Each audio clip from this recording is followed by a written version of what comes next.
Μακριά σε έναν άλλο κόσμο γίνει και αυτή η αποκριά.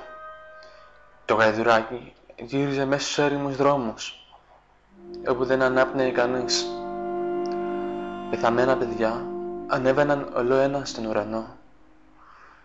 Κατέβαιναν μια στιγμή να πάρουν τους αετούς τους που τους είχαν ξεχάσει. Έπεφτε χιόνι για άλλους χαρτοπόλεμους, μάτωνε τις καρδιές. Μια γυναίκα γονατισμένη ανάστρεφε τα μάτια της, σαν νεκρή. Μόνο περνούσαν φάλαγγοι στρατιώτες, εν δυο, με παγωμένα δόντια. Το βράδυ βγήκε το φεγγάρι, αποκριάτικο, γεμάτο μίσος. Το έδωσαν και το πέταξαν στη θάλασσα, μαχαιρωμένο. Μακριά σε έναν άλλο κόσμο γίνει και αυτή η αποκριά.